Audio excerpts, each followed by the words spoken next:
Channel job కోయిస్.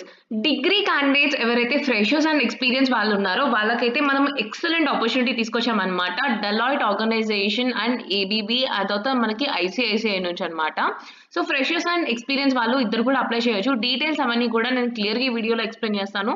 Before that మన channel subscribe అయితే చేసుకోండి అండ్ స్కిప్ చేయకుండా ఎండ్ వరకు చూడడానికి మాక్సిమం ట్రై చేయండి. ఓకే, సో మీకేమైనా డౌట్స్ కానీ ఏమన్నా ఎలాంటి నెక్స్ట్ వీడియో ఎలా చేయాలి ఏంటి అని డీటెయిల్ కావాలన్నా కానీ మాకు కమెంట్స్లో కూడా మీరు మెన్షన్ చేయొచ్చు.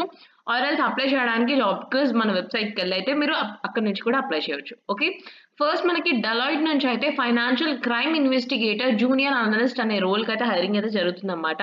3 డిఫరెంట్ లొకేషన్కి అయితే మనకి స్పాట్ అయిందండి, బెంగళూరు, హైదరాబాద్ అండ్ పూణే అనమాట. సో ఈ 3 డిఫరెంట్ లొకేషన్స్కి ఆఫ్టర్ సెలెక్షన్ మనకైతే లొకేషన్ అయితే డిసైడ్ అవుతుంది అనమాట. ఓకే, సో మనకి ఇక్కడ చూసుకుంటే మనకి ఫైనాన్షియల్ క్రైమ్ ఇన్వెస్టిగేటర్గా మీ రోల్స్ అండ్ రెస్పాన్సిబిలిటీస్ ఏంటి అని అంటే మనకి యాంటీ మనీ లాండరింగ్ రిలేటెడ్గా అయితే మనం వర్క్ చేస్తాం అనమాట. కొన్ని ఎమర్జింగ్ టెక్నాలజీస్ అయితే యూజ్ చేస్తాము డొమైన్ రిలేటెడ్గా.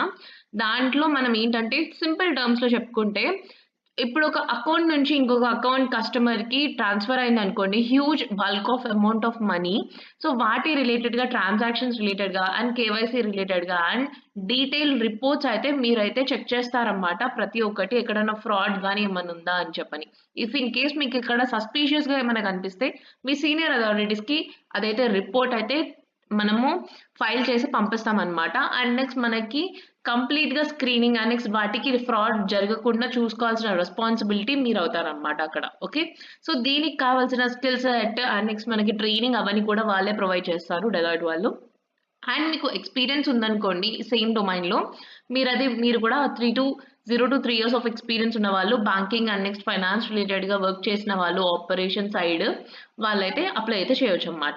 అండ్ నెక్స్ట్ మీకు స్ట్రాంగ్ రీసెర్చ్ చేసే నాలెడ్జ్ అయితే ఉండాలన్నమాట. And communication is add and advantage. మనకి ఇక్కడ ఎంఎస్ ఎక్సెల్ రిలేటెడ్గా ప్రొఫెషన్స్ అయితే అడుగుతున్నారన్నమాట. అండ్ మనకి యుఎస్ క్లయింట్స్ అండ్ నెక్స్ట్ ఇంకా అదర్ క్లయింట్స్ ఉంటారు కాబట్టి ప్రాజెక్ట్స్ని బట్టి మనకి రొటేషన్ షిఫ్ట్స్ అయితే ఉంటాయన్నమాట, ఫిక్స్డ్ అయితే ఉండవండి. ఓకే, సో ఎవరైతే రొటేషన్ రిలేటెడ్గా వర్కింగ్ టైమింగ్స్కి షిఫ్ట్స్కి అయితే అవైలబుల్గా ఉంటారో వాళ్ళైతే అప్లై చేయొచ్చు. So BBA and next BCom ఈ డిగ్రీ బీటెక్ చేసిన వాళ్ళందరూ కూడా అప్లై చేయొచ్చు. For Bengaluru and Hyderabad location మీకు ఇంకా ఆర్గనైజేషన్ గురించి బెనిఫిట్స్ గురించి తెలుసుకోవాలన్నా ఇక్కడ డెఫినెట్లీ నేను ఇక్కడ డీటెయిల్గా చెక్అవుట్ చేయొచ్చు. మీకు ఏమైనా డౌట్స్ ఉన్నా ఇక్కడ definitely comment on and apply. So apply చేసే ముందు మీరు కంప్లీట్గా జేడీని తరోగా చెక్ చేసి రెజ్యూమ్లో కొన్ని కీ పాయింట్స్ యాడ్ చేసి మీరైతే పెట్టడం వల్ల మీ రెజ్యూమ్ షార్ట్ లిస్ట్ అవ్వడానికి మాక్సిమం ఛాన్సెస్ ఉంటాయి. Okay, so coming to second organisation ABB అనమాట.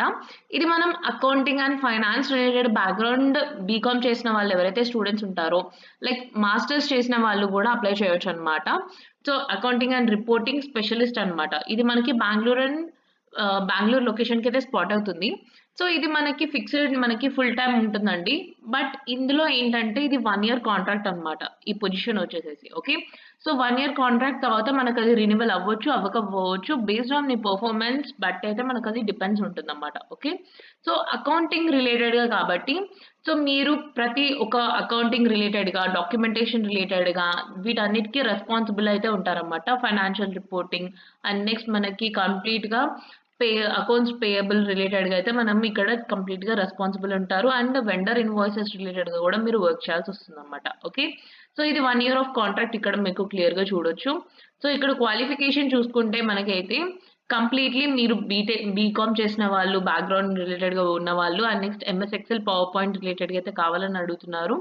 అండ్ మీరు ఫ్లెక్సిబుల్గా వర్క్ చేయడానికి వర్క్ టైమింగ్స్ కూడా ఫ్లెక్సిబుల్గా పెట్టుకోవాలి అని చెప్తున్నారు. You must be ready for it. And communication is mandatory. Bengaluru లొకేషన్కి అయితే మీరు రిలొకేట్ అయ్యి వర్క్ చేయడానికి రెడీగా ఉండాలి. అండ్ మ్యాండేటరీ రిలేటెడ్గా అంటే ఆర్గనైజేషన్ గురించి కూడా డీటెయిల్గా చూసి అప్లై అయితే చేయండి. సో అప్లికేషన్ కంప్లీట్లీ మీరు లింక్డ్ఇన్ నుంచి కూడా మీరు అప్లై చేయొచ్చు అనమాట. సో ఇది మనకి మాన్యువల్గా చేసుకోవచ్చు ఆర్ ఎల్స్ మీరు లింక్డ్ఇన్ నుంచి కూడా మీరు ఒకవేళ మీది అప్డేట్ అయ్యి ఉందనుకోండి ప్రొఫైల్, అది కూడా మీరు అప్లై చేసేయచ్చు. ఓకే, సో ఇక్కడ ఏమైనా డౌట్స్ ఉంటే you can definitely comment down. And coming to the third organisation మనకి ఐసిఐసిఐ బ్యాంక్ ఏదైతే ఉందో అది టీవీఎస్ కంపెనీ వాళ్ళతోని కొలాబరేట్ అయ్యి మనకైతే ఇస్తున్నారన్నమాట ఇక్కడ. ఓకేనా, సో ఇది మనము డైరెక్ట్ అంటే ఇప్పుడు మనం వర్క్ చేసేది టీవీఎస్కి బట్ ఎండ్ క్లయింట్ వచ్చేసి మనకి ఐసిఐసిఐ బ్యాంక్ అయితే ఉండబోతున్నారన్నమాట. ఓకే. సో, ఇక్కడ మనకి ట్రైనింగ్ గాని ఇవన్నీ గూడా మనకి ఐసీఐసీఐ వాళ్ళే ప్రొవైడ్ చేస్తారు. సో, 0-1 ఇయర్ ఆఫ్ ఎక్స్‌పీరియన్స్ ఉన్న వాళ్ళని అడుగుతున్నారన్నమాట. 3-3.75 అయితే ప్యాకేజ్ అయితే ఉండబోతుంది మనకి. For Mancherial, Siddipet and Adilabad. ఈ 3 డిస్ట్రిక్ట్స్‌లో అయితే హైరింగ్ అయితే మనకి అక్కడికెళ్ళి వర్క్ చేయాల్సుంటుంది. సో, మనకి 1 డే అగోనే పోస్ట్ చేశారు. 30 ఓపెనింగ్స్ అయితే ఉన్నాయన్నమాట. So, after training and everything మనకి పొజిషన్ వచ్చేసేసి మీరు సేల్స్ డొమైన్‌లో కన్నా వెళ్తారు ఆర్ ఎల్స్ రిలేషన్‌షిప్ మేనేజర్‌లోకైనా వెళ్తారనమాట. ఓకే. సో, ఇప్పుడైతే ఇది అనేది ఆఫ్టర్ ట్రైనింగే మనకైతే ఇస్తున్నారు. సో, ఇక్కడ మనకి బ్యాచిలర్ బీకామ్ ఎవరైతే చేసున్నారో వాళ్ళకి మినిమమ్ స్కోర్ అయితే 50% మార్క్స్ అయితే ఉండాలన్నమాట మీ హోల్ అకాడమిక్స్‌లో. సో, బీటెక్ చేసిన వాళ్ళు, పోస్ట్ గ్రాడ్యుయేషన్ చేసిన వాళ్ళైతే ఎలిజిబిలిటీ లేదండి మీకు. సో, ఇక్కడ మనకి మీ ఏజ్ వచ్చేసేసి 25 ఇయర్స్ బిలోనే ఉండాలి. ఓకే. అదొకటి చెక్ చేసుకోండి. అండ్ మనకి సీటీసీ అవన్నీ అప్లై చేసి అవన్నీ మీరిక్కడ డీటెయిల్‌గా చూసుకోండి. ఆ తర్వాత మీకేమైనా ఫర్దర్ ఇన్ఫర్మేషన్ కావాలంటే you can definitely contact to this number. And apply చేయడానికి ఇంట్రెస్ట్ ఉన్న క్యాండిడేట్స్ ఈ లింక్ మీద క్లిక్ చేసి మీరు రిజిస్టర్ అయ్యి అప్లై అయితే చేయాలన్నమాట. ఓకే. సో, ఈ హోల్ ప్రాసెస్ మనకి డిగ్రీ క్యాండిడేట్స్‌కి అయితే చాలా మంచి 3 డిఫరెంట్ ఆపర్చునిటీస్ ఆర్గనైజేషన్స్ నుంచి మంచి ఆపర్చునిటీస్ విత్ మంచి మనకి ఫైనాన్స్ అండ్ నెక్స్ట్ మనకి మంచి డొమైన్స్ నుంచి అయితే ఇస్తున్నారు. ప్యాకేజ్ కూడా చక్కగా ఉంది ప్రతి ఒక్క ఆర్గనైజేషన్ నుంచి. సో, డెఫినైట్‌లీ అందరూ కూడా అప్లై చేయండి. అండ్ ఇలాంటి ఇన్ఫర్మేటివ్ వీడియోస్‌తోని మీ ముందుకు మళ్ళీ వస్తాము. అంతవరకు ఫిర్ మిలేంగే చల్తే చల్తే. Thank you so much.